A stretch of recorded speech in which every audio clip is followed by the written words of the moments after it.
ఏర్పాట్లన్నీ బాగా చేసావా? అంత అడవిడి అయిపోయింది బాబా. ఏడి మల్లుడేడి? అవును ఏడీడు రే సత్యబాబు. డాడీ డాడీ ఏంటి బొబ్బులేసి అంతా చీకటైపోయింది. కొంపదీసి పెళ్లిగానే అయిపోదు కదా. అపశకున పక్షి కళ్ళజోడు తీసి చూడు. చూడు ఎంత ఎండ ఉందో. ఎండ ఉంది అత్తయ్యా. ఏంటి బాబు? ఇందు ఏదత్తయ్యా? రెడీ అవుతోంది, పైన స్నానం చేస్తోంది.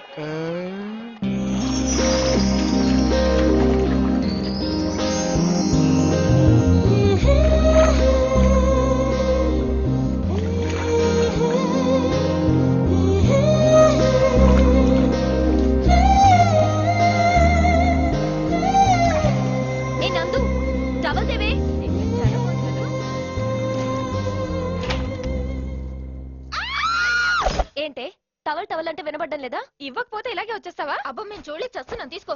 చూడలేకపోతే బయటికి వెళ్ళండి, నేను రెడీ అయ్యి వస్తా.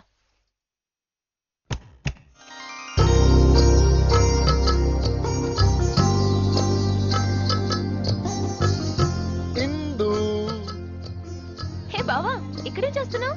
నీతో కొంచెం పర్సనల్ గా మాట్లాడదామని. అవునా? ఏమైనా బావా, నీ అంత అందగాడి భూమండలం మీద ఎక్కడా ఉండడు తెలుసా? నేను ఒప్పేసుకున్నాను. అయితే ఇక మేమెందుకు? అయితే బయలుదేరండి. పెళ్లి కాకుండానే చట్టా బట్టాలు వేసుకుని తిరిగేస్తున్నారు. కలికాలం. వాళ్ళిద్దరూ బావమరదళ్ళండి. బావా, నా కోసం చిన్న పని చేసి పెట్టవా? చెప్పు ఇందు, నీ కోసం నన్ను ఏం చేయమంటావు? బావా, నన్ను గోడెక్కించవా? ఈ గోడ ఉంది, నథింగ్. కమాన్ ఎక్కు, నా మీద ఎక్కు ఎక్కు ఎక్కు. కమాన్, అదే అదే.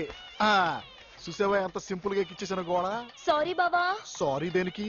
కాలు టచ్ అయిందనే. కాదు, నేను పారిపోతున్నా. Okay okay.